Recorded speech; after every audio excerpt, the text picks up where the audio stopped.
What's up, you guys? Welcome to another episode of The Girl Who Talks Sports, the podcast where we talk sports and other girly things. I'm your host, Sam Cardona, and I have never started the show like that before. We're trying out a new tagline, so hopefully it sticks. We have a lot to go over in today's show. NFL Week 5 went down, and to be quite honest, I thought it was going to be a pretty uneventful week. But then again, it's the NFL. We always seem to have an eventful week. Also, other sports were happening. So believe it or not, we are going to just dip our toe into the puddle of the NBA. Because I have not talked about the NBA basically since it came back. And I apologize for anybody who has been looking for it, figuring that yes, this is a sports plural podcast. However, as you can see from things behind me, we focus mainly on football if you're new here. Anyway, let's do some shameless plugs. Don't forget to subscribe and or follow Apple Podcasts, Spotify, Google Podcasts, Amazon Music, wherever it is that you get your podcasts from, as well as subscribe on YouTube, The Girl Who Talks Sports. I post full-length podcast audio plus recording. And if you're watching on YouTube, hello. If you're listening on podcast app, also hello. And also you can follow the podcast on Twitter, TGWTS Podcast. We post a lot of fun updates and tweets and all that good stuff. So make sure that you give the podcast a follow. Okay, I'm pretty sure that's all my shameless plugs for today and everything.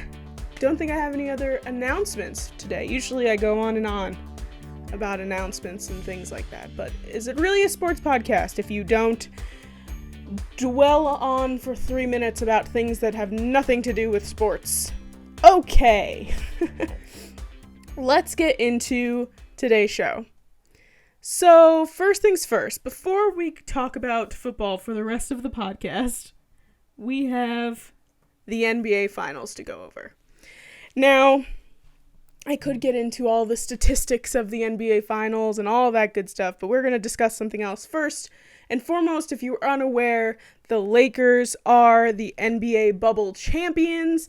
LeBron James now has 4 championships under his belt on 3 different teams, which is insane. Also, when I was like, okay, got to do a little some for the NBA Finals, since, you know, that is a pretty big deal in sports, I typed in NBA Finals into Google, and what happened was quite fun.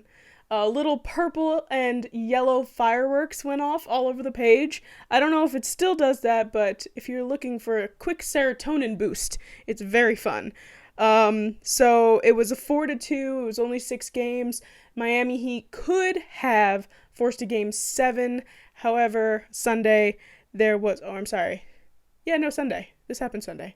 The LA Lakers did win, making it 4-2 in the final for this spiel of games. Oh my god. I'm so out of my element talking about basketball. So LeBron James, obviously, he won MVP. He scored a triple-double, which, you know, in the biz, we call triple doubles. Oh my god. I'm a mess. Okay, so 28 points, 14 rebounds, and 10 assists. Just an honorable shout out to Jimmy Butler, who literally carried the Miami Heat on his back. He had an amazing Game 3 and Game 5, where he also scored triple doubles, including 40 points and 35 points. So overall, I'm sure it was an excellent series to watch. That is the word I was looking for, series. And, but congratulations to the LA Lakers, which it kind of seems fitting that this year the LA Lakers do win the NBA Finals because obviously Kobe Bryant passed away back in February. I know that seems like it was 17 years ago. However, it was still this year, and it's just a really nice tribute to have the Lakers have won the NBA Finals this year, the year that Kobe happened to pass away.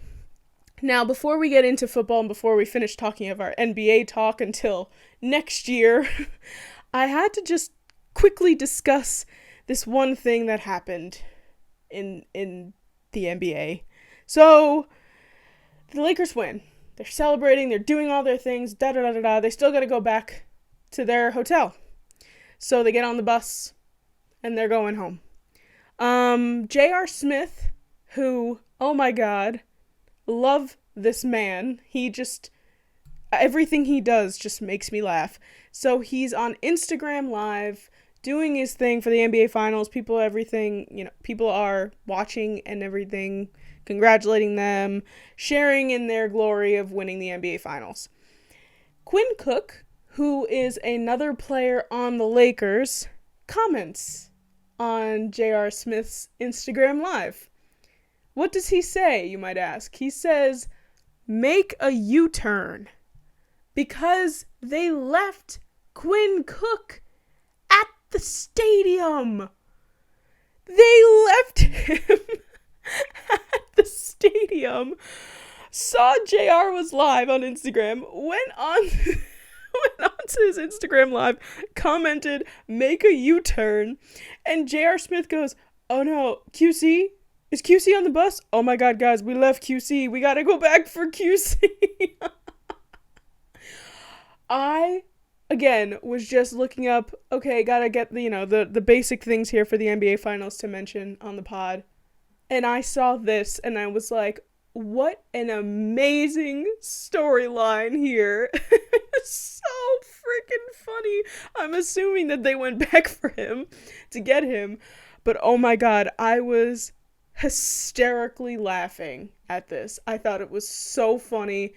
J.R. Smith's Instagram Lives, I've spoken about them in the past. They are just insane. Don't know why anybody lets this man have a phone, but oh my God, the fact that he had to comment on his Instagram Live in order for them to come back for him on the bus, just chef's kiss. Incredible. Amazing. And that, my friends, is the extent that I will talk about the NBA Finals, because we have so much to talk about for NFL Week 5. Okay, so first things first, as it seems this is going to be a constant thing now every single week, because we are still in a global pandemic, in case anybody forgot. The NFL will be a little crazy this year. We have a lot of schedule changes, and I want to do a quick COVID update. So, as we know, the Patriots and the Titans seem to be the teams infected by COVID. Stephon Gilmore was another Patriots player who tested positive after the Chiefs game last Monday night, so that was not great. But another Pats player ended up testing positive recently. The name was not released, or I couldn't find who it was. Then they canceled the Patriots-Broncos game this past Sunday. That game has now been moved to week 6. This was technically now their bye week. The Broncos were supposed to be at the Dolphins week 6. That has now shifted. Everything in this whole thing is different. So that, I can't go over everything that's with the schedule change. I mean, it's really easy to look up if you want to. NBA, now I'm in NBA mode. NFL.com has everything there, and I saw everything, and I was like, oh my God, this is so many changes that I'm like, I can't keep up with them. That's what's going on with that. The Titans are continuing to test positive. I don't know when the last date of their positive test was, but they ended up shutting down their facility once again. We should be, so right now it is 4:19 on Tuesday, October 13th, my bad, and the Titans should be playing the Bills tonight in about 3 hours. So I'm assuming that they didn't cancel it, because I didn't get any notification about it being canceled or not. But we do have Tuesday Night Football tonight, so I can insert the final score down here in case you missed it. And on the YouTube video, what I'm saying there. And then finally, the Bills-Chiefs game was supposed to be Thursday. Obviously, the Bills can't play Tuesday and Thursday. Therefore, that game has now been changed to next Monday at 5 p.m., which is an interesting time for a football game, but alas, at 5 p.m. Everybody will come home from work and have a Bills-Chiefs game to watch, which I think is going to be an excellent, excellent game. The Titans, since they have tested now 23 members of their organization positive for COVID-19, they are now under investigation. They found out that there was an informal workout on September 30th at a local school in Nashville, Tennessee, and that was after 8 members tested positive. So not great. This started on September 24th, and this was only less than a week later that these players decided to have an informal workout. That is not allowed, and I believe that there's going to be some sort of repercussions for that. 13 players and 10 personnel. Not great. I really hope that they have it under control before tonight's game against the Bills, because we do not need the Bills getting sick, because I want to see the Bills play the Chiefs. So, that seems to be the COVID update. Oh, and also, I got a notification earlier today that says it's very possible that the NFL playoffs will be played in a bubble, possibly in Dallas. So that is the COVID update right now. My audio just got a little wacky there. That's why there was that weird transition on the YouTube video. But that is the COVID update right now. There might be a playoff bubble. We will find out probably sooner than later. All right, let's get into NFL Week 5. We have to go over the scores first, as we normally do. And this time, my friends, I remembered to write down Monday night's score, so I won't have to go back into my phone to get it. Okay.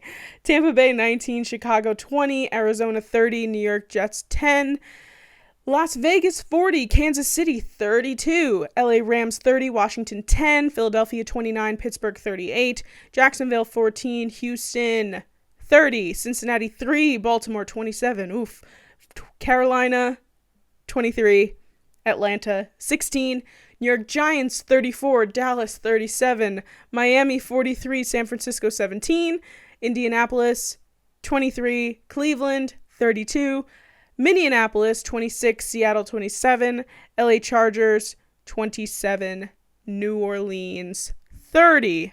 Buffalo, Tennessee is tonight. The 2 teams that were on bye because of COVID were Pats and Broncos. The Packers and the Lions were also on bye, but they were supposed to be. And the Packers play Tampa Bay next week, and the Lions play Jacksonville. So, there you go. Those are the scores for this week. And now, let's get into the interesting meat and potatoes of NFL Week 5. So, I think that what we should start off with is the biggest story to come out of NFL Week 5, and that is Dak Prescott's ankle injury. This injury, let me tell you, as a New York Giants fan playing the Cowboys, I thought that this was a great game. And seeing a Cowboys quarterback go down, as someone like Dak Prescott, who seems like an extremely likable human being, I will not lie to you, tears welled up in my eyes watching this. It was so sad. It was chilling. It was just so extremely upsetting. And basically what happened, Logan Ryan from the Giants kind of tackled Dak Prescott awkwardly. It wasn't anybody's fault, I don't think, but it was just like an awkward thing. Dak fell. He got a compound fracture on his ankle and dislocated it. Compound fracture, for those that don't know, basically means that the bone pops out and breaks your skin. Therefore, the bone is sticking out. So not great. He was taken straight to the hospital right after this. As he was carted off the field, he was crying. It was really, really emotional. I was welled up in my eyes watching this happen. And I thought it was just me. And then I went on Twitter and everybody was just like, it was so solemn. Everybody was like, oh my God, like, I cannot believe this happened. After Dak was taken to the hospital that same night, he was performed surgery on, and he got out of surgery about 11:30, and the surgery was successful. However, he will be out for 4 to 6 months, obviously ending Dak Prescott's 2020 season. It is, I swear, it really was extremely, extremely upsetting. A lot of people directly went to his contract situation talking about this whole thing, which I think is not the thing that we should be talking about immediately after the man's ankle was sticking out of his leg. But obviously that is going to be in talks with everything going on. I have a quote here from his old coach, Jason Garrett, who obviously is now the Giants' offensive coordinator. He was there at the game, and when Dak went down, he ran over there. He stood next to Mike McCarthy, the new Dallas head coach, and they, it's hard to see. They had a good dynamic. They were good coach quarterback dynamic, Jason Garrett and Dak Prescott, and they both just, like, he felt, he was just like, oh my God, that used to be my quarterback, and now he's down on the ground. So I have a little quote here from Jason Garrett that he said to USA Today. I really feel sad for Dak. He's such a great player and a really special person. It just makes you sick. There's no doubt in my mind that he'll face this challenge head on and come back stronger and better than ever. He's just getting started in his career. He has many great days and years ahead of him. Dak's a true inspiration to so many, and I put myself on top of that list. I love him to death, and I wish him a full and speedy recovery. So, as you can see, a lot of people care about Dak Prescott. Dak Prescott has had an extremely hard year. He lost his brother to suicide back in April. He had some jerk on FS1 tell him that how he should deal with his depression, which was a whole other thing that we talked about earlier on the show a couple weeks ago. And this whole thing, and then they show his other brother Tad post a picture of him with Dak in the hospital bed sitting there, smiles on their face. So it seems like now Dak has some really strong emotions and he's feeling a lot better. I mean, obviously he's going to be really sad about missing out on this season, but his spirits seem to have risen a bit, which brings everybody's spirits up, to be quite honest with you. And this whole thing was really, really crazy. And again, I was genuinely upset, and it seems like a lot of other people were, and that a lot of people like Dak Prescott and as a person, because everybody was reaching out to him over Twitter and Instagram and all that kind of stuff. So 4 to 6 months, hopefully we'll see Dak Prescott next season better than ever and doing some real big things. To go on with the actual game of the Giants-Cowboys, it was so flippin' close. Oh my goodness. So the Giants almost had their first win of the season. I may or may not have entered cardiac arrest, but that is, cannot confirm or deny that. The Giants, they tied up the game. It was 34-34, and I was like, you know what? My emotions, my mental state is ready for an overtime game. I'm so ready for this. I'm ready to see the Giants just come out on top with this Cowboys team.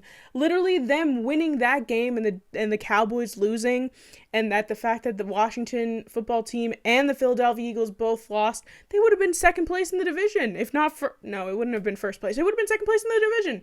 And I was like, oh, we were so close. But Andy Dalton, if anything, the Cowboys have an excellent backup quarterback in Andy Dalton. Obviously, Andy Dalton came from the Cincinnati Bengals. After they drafted Joe Burrow, they got rid of him, and Dallas picked him up, and he seemed to be really stoked about playing in Dallas since he lives there. So Andy Dalton came through for the Dallas Cowboys, which I was really hoping he wouldn't, but he did, and they got down the field. They ended up scoring a field goal before the end of regulation, and we did not see a Giants-Cowboys overtime. But it was a real good game at the end, and he almost missed it. Greg Zuerlein almost missed the field goal, and I was standing up like a crazy person, like next to my television, my hands on my hips. I was like, Greg, you better miss this, Greg. Greg, miss it? Nope. And then my dad came down and he just saw me just sulking, still standing in front of the TV. Just my shoulders were just hunched over. And he was like, what happened? And I was just like, the Giants are 0-5. The only one of 3 teams that are still defeated, not undefeated, defeated in the NFL. The Jets and the Falcons are the other 2. So New York sports fans are struggling for sure. So that is what's going on with Cowboys Giants. So let's move on from that since I've been ranting a bit about that. Baltimore over Cincinnati, since we were just talking about Andy Dalton. Cincinnati did not put much points on the board this week. They scored a field goal, and that's it. So it was a 27-3 final. The Baltimore Ravens dominated this division minus the Bengals it got really good somehow. We're going to talk about the Cleveland game and the Pittsburgh game next, but it seems like Lamar and the Baltimore Ravens' only kryptonite are Patrick Mahomes and the Chiefs. They seem to be the only thing that has Lamar figured out. I don't know why. But obviously we were really stoked to see Joe Burrow again this week, figuring he came off of his win from the Jacksonville Jaguars last week. But it was a rough game. We didn't see I don't think we saw the same Joe Burrow as we've been seeing. Maybe he got a little excited over this past win, but who knows? But Cincinnati definitely needs to step their game up for next week. And also there was that crazy Mark Andrews flip in this game.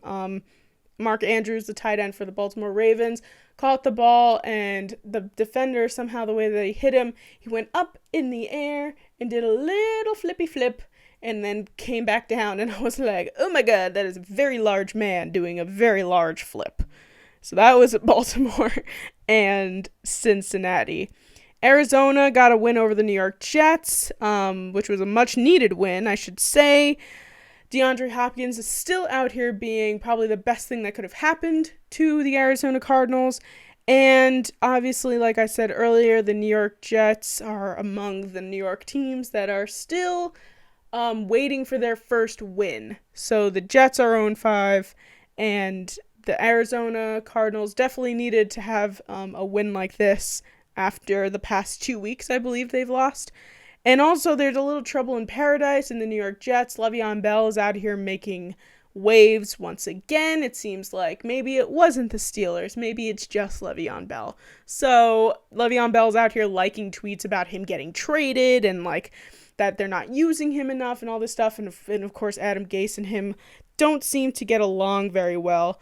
So this whole thing doesn't seem to be being handled quite well. So we'll see if that unravels just a little bit more and might make it to our tea time.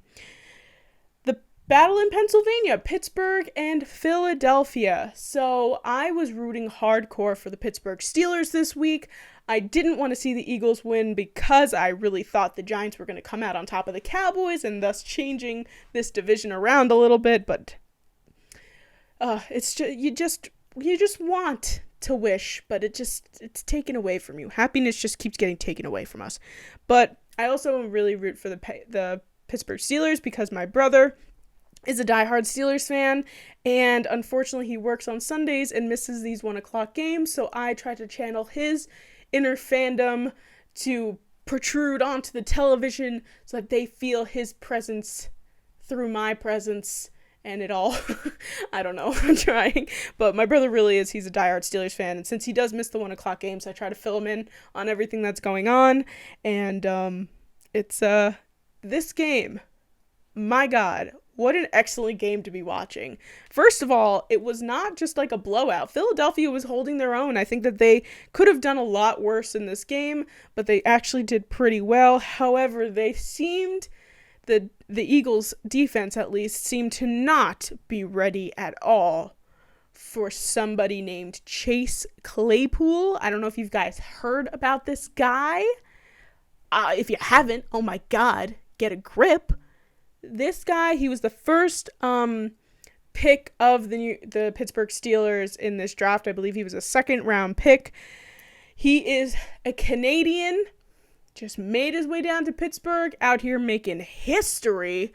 Chase Claypool scored not 1, not 2, not 3, but 4 touchdowns.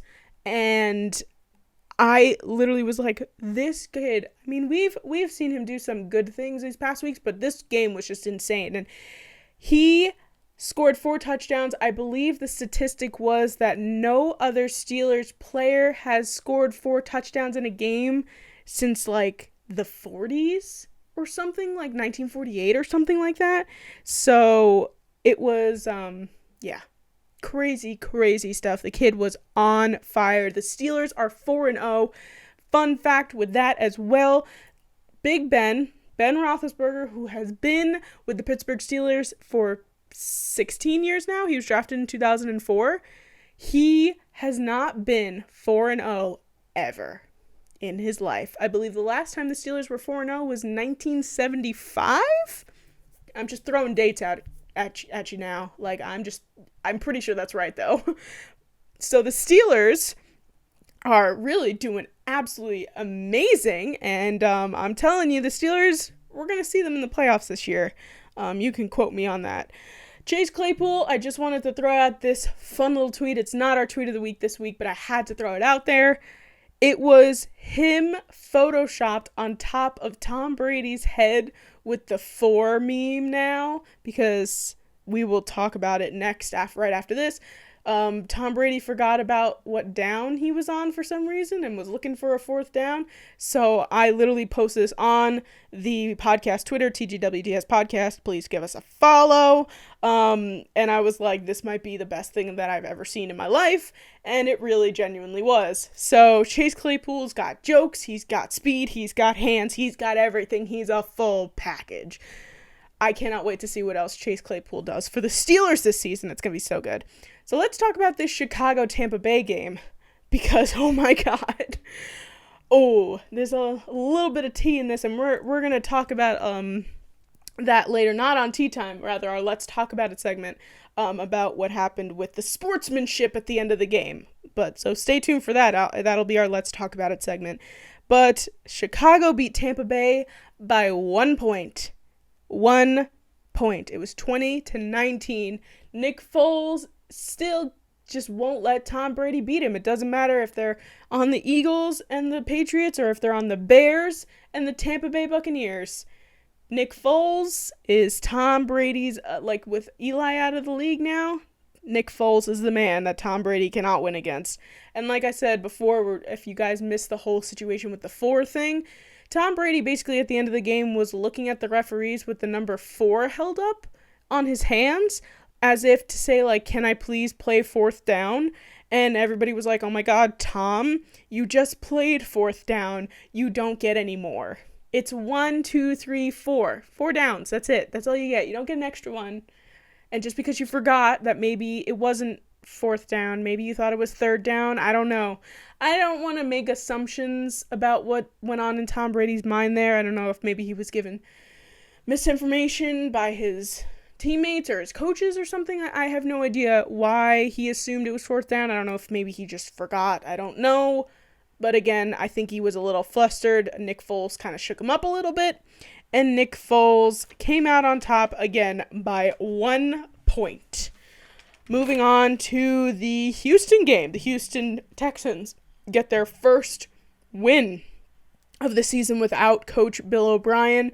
Romeo Crennel is their interim head coach. He also made history this weekend, being the oldest head coach in the NFL at 73 years old, passing George Halas, who was 72. So Romeo Crennel, interim head coach, but out here making history. So the whole thing here is just like, were they just playing a bad team in the Jacksonville Jaguars, or is there just better leadership on the team now? Who's to say? But Bill O'Brien is gonzo, and Romeo Crennel is in for now, and Houston 1-4. You know, it's better than 0-5. I'll just say that. The Chiefs, as one team gets their first win, the one team gets their first loss, and that is the Chiefs, and it was handed to them by the Las Vegas Raiders, which was not expected, I don't think. The Raiders are no joke. I'm just going to say that now. The Raiders are out here being impeccably amazing. Almost beat Saints in primetime Monday Night Football. And now they've beaten the reigning Super Bowl champs, the Kansas City Chiefs. Henry Ruggs III. Guys, Henry Ruggs III, if he's on your fantasy team, that is some amazing work that you've done there.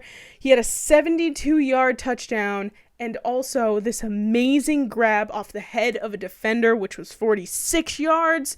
The kid is unbelievable. Between him and Chase Claypool this week, I don't know. Well, I mean, Chase Claypool did score 2 more touchdowns than him, but, it is what it is. But anyway, these rookies are just impeccable, amazing. I'm blown away. Upsetting the Chiefs, that's a big deal. That's a really, really big deal. And now the Chiefs, whoever, I forget who they're playing next. Oh, the Bills. They should be playing the Bills next week.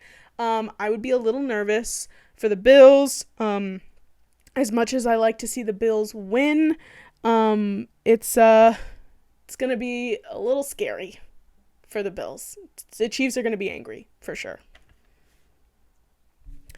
Staying in the NFC East, we had the Rams win over the Washington football team. And we had a pretty great storyline come out of that. It will be the story that we end the show on today, but I will mention it has to do with Alex Smith. If you haven't heard about it already, it will be our feel-good story of the week this week. There was a Carolina dynamic happening. Ron Rivera put Kyle Allen in. Dwayne Haskins has been benched, and it is quite possible that Dwayne Haskins will not be a football team player anymore. So that'll be interesting to see, but Alex Smith did see some playing time, so we will talk about that a little bit later. Speaking of Carolina, the Panthers are doing big things without Christian McCaffrey. Robbie Anderson had an amazing one-handed grab, and Teddy Bridgewater is out here performing quite lovely, even without the star running back. I mean, they're tied with Tampa Bay for the NFC South, which is definitely saying something, figuring that the Saints are also in that division. We'll talk about the Saints game at the end here. And that's a big win over Atlanta, and the fact that Atlanta is also in their division, that's just keeping Atlanta down at the bottom. They're our last 0-5 team, and they just fired their head coach, Dan Quinn, and their general manager, Thomas Dimitroff. Raheem Morris is the interim head coach, and we will see if the Atlanta Falcons can now get a win like the Houston Texans did, losing their head coach, and not becoming 0-5, instead becoming 1-4. And maybe they will be 1-5 by next week. Who's to say? The Dolphins are good? ? I am not entirely sure. The Dolphins dominated over the 49ers. Jimmy G, I think they brought him in too early. Either that or he's lost his touch. Jimmy Garoppolo was benched for CJ Beathard. He's been dealing with an ankle injury for the past few weeks, so maybe they did just kind of bring him in too fast. They are driving, not even riding, but driving the struggle bus for sure. And Ryan Fitzpatrick is out here doing amazing Fitzmagic things. I mean, the guy, he is the craziest quarterback in this league. The fact that he's been on so many teams, and also just like, he just is good. And then he's bad, and then he's good, and then he's bad, and then he's really good. Like, I don't understand. He's 22 completions out of 28 attempts, 350 yards, 3 touchdowns. And I don't know if it was because maybe the Miami Dolphins were in some talks that maybe Tua would be starting. You know, maybe Fitzy's out here like, no, I can do it. I got this. We can beat them. It's totally fine. I got this under control. And Ryan Fitzpatrick is beating the San Francisco 49ers. So I don't know if Kyle Shanahan may or may not be on a little bit of a hot seat right now, but it seems like all coaches should be watching their behinds unless you are 5-0. The Browns, on the other hand, are 4-1. The Browns, I will say it again, the Browns are 4-1. They are, like, it's like the Steelers are 4-0, the The Browns are 4-1. The Ravens, I believe, are also 4-1. And Cincinnati, I mean, they're 1-4, but that's irrelevant. The Browns are contenders. People are talking about the Browns in Super Bowl talks. How? I have no idea. I don't know. This is a topsy-turvy year that we are in, 2020, am I right? So, yeah, they won over Phillip Rivers and the Colts. Real big win for them. So congratulations to the Browns. The Seahawks finally were undefeated in this very tight game with the Minnesota Vikings. The Vikings really put up a big fight, especially after losing Dalvin Cook. I think Dalvin Cook will just be out for another week with this injury. I think it's an ankle. I don't know. I forget what he's actually hurt with. But they put in Mattinson, and he just seemed to just fill the shoes of Dalvin Cook quite nicely.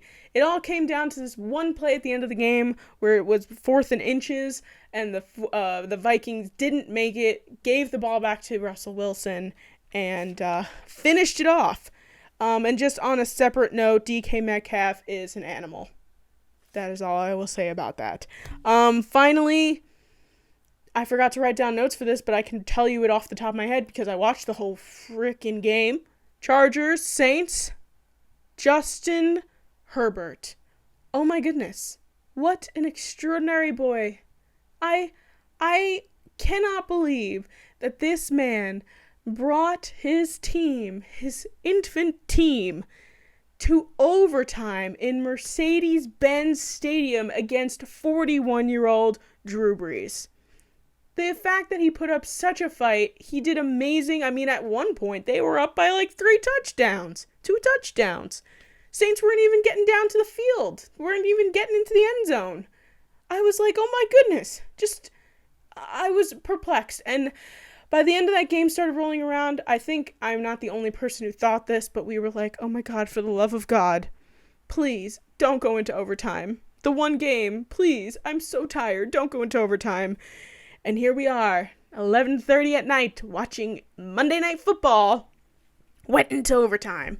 And to be quite honest, I think that Justin Herbert didn't do anything wrong. I think his offense was just kind of off. They were missing catches that they were very easily catchable. And he really just did some magnificent stuff. I still really feel bad for Tyrod Taylor, though. I mean, the kid loses his starting job, again, to a rookie because of an injury. Same thing that went down in Cleveland. I feel really bad. But Justin Herbert, I love watching him play. I love watching him succeed. I really want him to get his first win. This is how I felt about Joe Burrow last week. And a win over Drew Brees would have been so, so sweet. But, in fact, alas, it did not happen. So that is a synopsis of NFL Week 5. We have been going on for quite some time. So let's get into our segments for today's show. So our first segment on today's show, it'll be bleeding in from the Saints game a little bit there. So our first segment on the show, and my favorite segment on the show, Tea Time.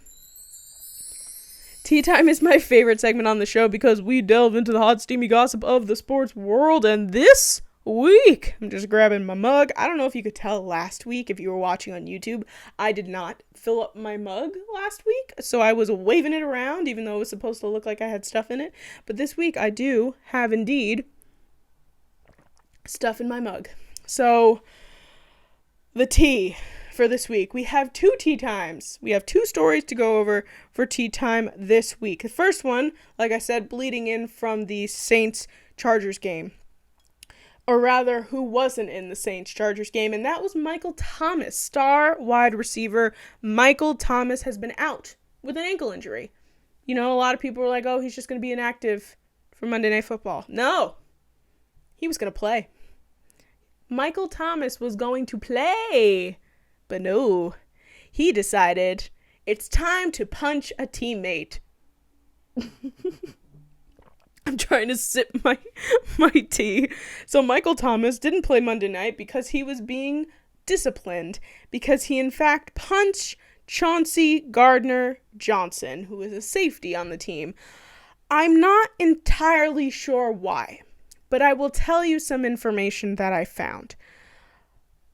Apparently, according to Complex magazine, this is an article I read from Complex. Again, might not be true. I don't know, but I couldn't find anything else about why this fight happened.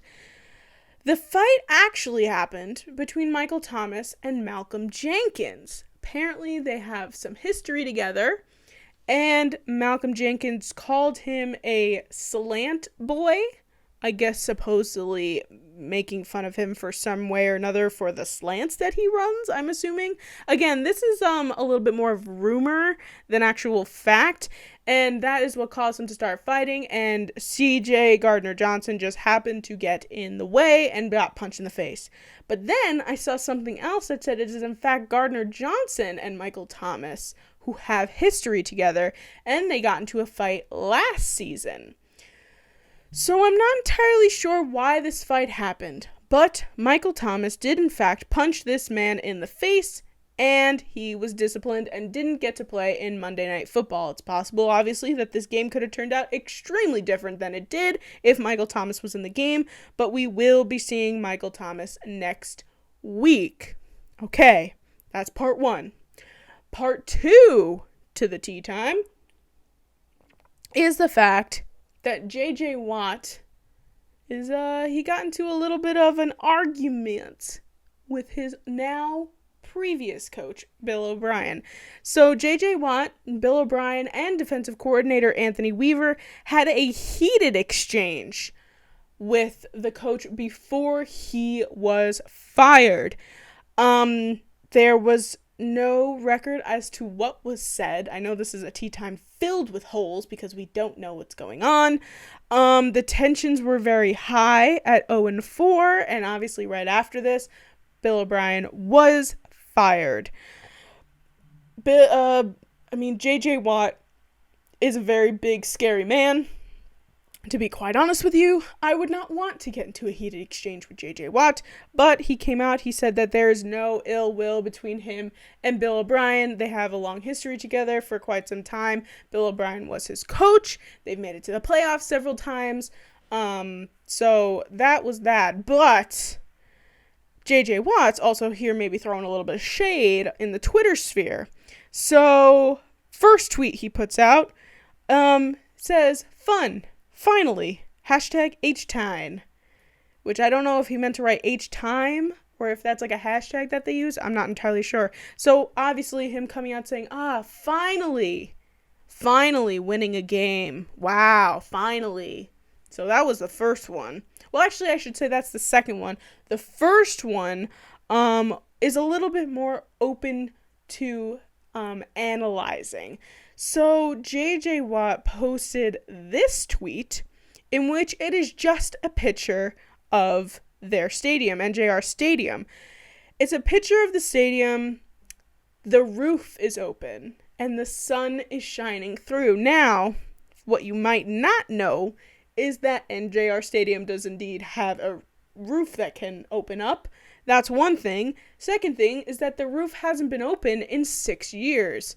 So, what a lot of people were thinking was that maybe J.J. Watt posted this tweet saying, I can see clearly now Bill O'Brien is gone, sort of thing. So, no text with it, just the picture.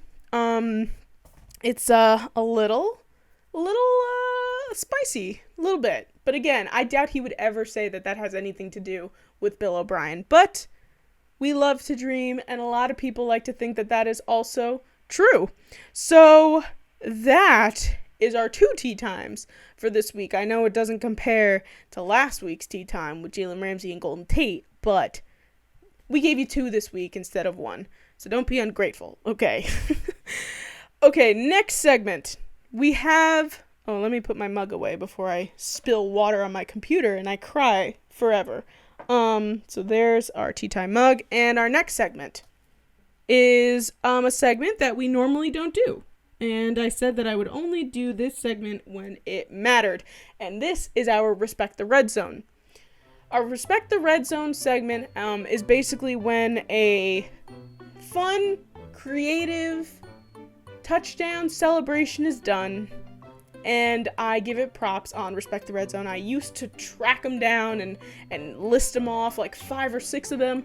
Now nobody does fun things anymore, so this week's Respect the Red Zone goes to none other than the man who scored not 1, not 2, not 3, but 4 touchdowns, Chase Claypool, and his celebration was he had the football in his hand, he had it held kind of funny, and he was trying to get the football off as if he was Spider-Man, and I thought that it was very clever, and I was like, you know what, Chase, just because you scored 4 touchdowns this week, you get Respect the Red Zone this week, sir. Congratulations. So that man is our Respect the Red Zone winner this week. And obviously they are very rare now because nobody wants to do fun celebrations. Do more fun celebrations. I like this segment a lot. Okay. Let's do our Let's Talk About It segment. So our Let's Talk About It segment this week, like I mentioned earlier, is going to be doubling back to the Tampa Bay Chicago game. This week, we are going to talk about sportsmanship. Yay! Okay, here's the thing. We're going to talk about sportsmanship because Tom Brady, let's go back 2 years for a second, all right? Tom Brady played the Philadelphia Eagles and backup quarterback Nick Foles in Super Bowl 52. As many of you know, the Philadelphia Eagles won that Super Bowl and beat Tom Brady. Again, the only other team in the NFL other than the New York Giants and Eli Manning to beat Tom Brady in a Super Bowl, thus making Nick Foles, Tom Brady's now kryptonite. So, we have a matchup. Bears, Buccaneers. Trubisky's been benched. Nick Foles is now the starter. He is now playing Tom Brady in this Thursday night football game, which was a very good game, as we've spoken about before. Now, when you come to the end of the game, the right thing to do is that you go and you don't be a sore loser and you shake hands. Whether or not you want to shake hands with someone or not, it doesn't matter. It's the right thing to do.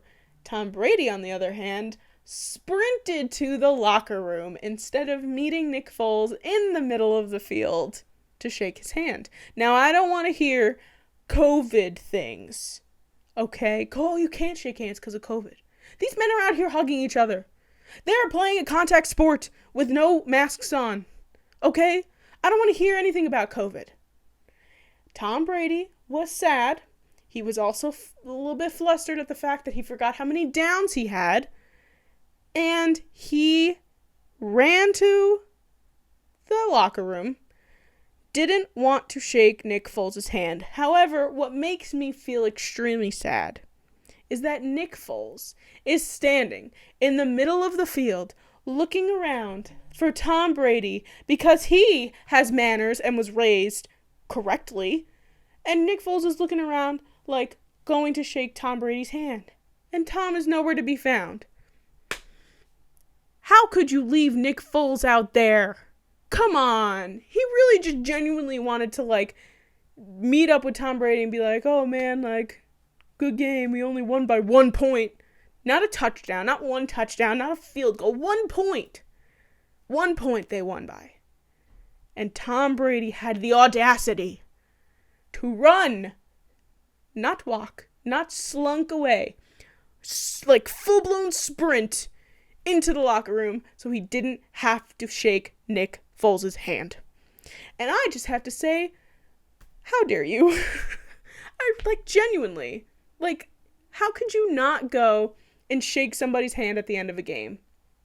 Whether you're friends with them or not. You two are the leaders of the other team.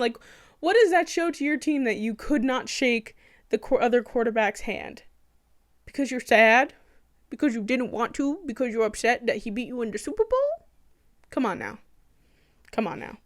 All right, that is I won't delve too, I will continue talking about this, but I don't because we talked for a long time in the beginning about NFL, so we're already almost at the 50-minute mark, and I don't like going over an hour. So, again, we could talk about this all day, but Tom Brady out here being unsportsmanlike. Just shake the man's hand. All right. Tweet of the week. Tweet of the week this week. All right. So, our tweet of the week this week goes to somebody who is constantly our tweet of the week, and that is my favorite sports writer literally of all time, Charlotte Wilder. She writes she used to be on Sports Illustrated, now she is on Fox Sports. So, Charlotte Wilder put out this tweet, and as a giant, she's a Patriots fan. I must say, can I just be like fully transparent? She is a Patriots fan, I am a Giants fan, and she is my favorite sports anything. Analyst, writer, whatever. So Charlotte Wilder, like I just said, favorite sports, whatever. She's a lovely human being, has a great Twitter. So her tweet is our tweet of the week this week, and this week, this is what it says. Daniel Jones always looks like he's trying to read a sign far away without his glasses on. I'm going to put in a picture of Daniel Jones just like naturally standing there just for, comparison in the YouTube video so you can see. If you aren't watching on the YouTube and you're listening, I would suggest looking up a picture of Daniel Jones because this is 100% accurate. This guy always looks like he's squinting. Whether or not this is the same squinting as Jameis Winston has been doing and then he got LASIK surgery and now he doesn't squint anymore, I don't know. Maybe Daniel Jones needs LASIK surgery. Maybe that's why he's struggling a little bit. Maybe. But anyway, I thought that this tweet was really funny, and that is our tweet of the week this week.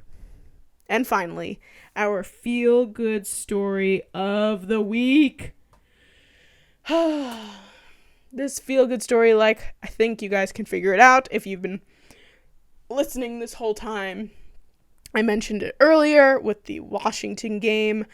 Kyle Allen, unfortunately, gets hit in the head, has to come out for concussion protocol. Dwayne Haskins is sick at home with a tummy ache, and he's also going to be leaving probably at some point. So who's left? Who is left, and who is the last resort for the Washington football team but Mr. Alex Smith? And if you don't know the Alex Smith story, my goodness, it is one for the books. Just to recap really quick, Alex Smith got into a awful injury in 2018, about almost 2 years ago now.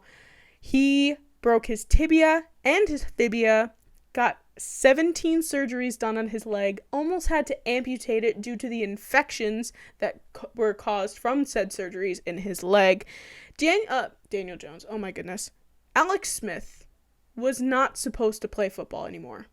And yet, yesterday, we saw Alex Smith come out onto a National Football League field and complete a pass. If you are sitting there feeling nothing, you don't have a soul. This was the most touching thing I have seen in forever. This is probably one of the best feel-good stories to end off the show with. You could see his wife and his 3 children in the stands. They were sitting there very nervous. He completes his first pass. They all stand up and start clapping for him.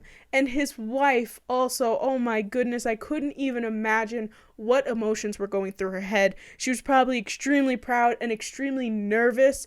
You know, they're going up against the LA Rams defense. That's Aaron Donald, the largest human being on the planet, basically.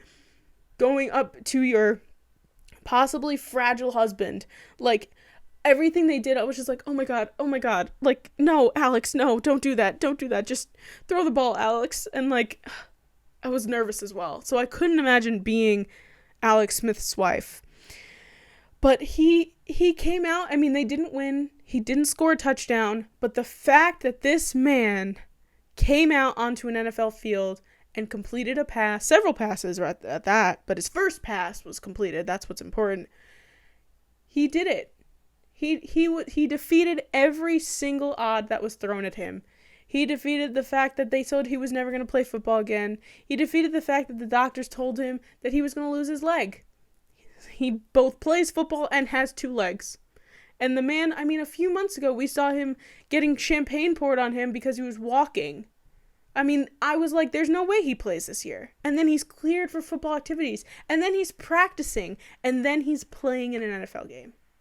So, Alex Smith, I doubt that you're listening, but if you are, have nothing but happiness for you. And I'm so proud of everything that you have accomplished and everything that's going on in your lives. And whether or not you won that game or not, it doesn't matter. You won life.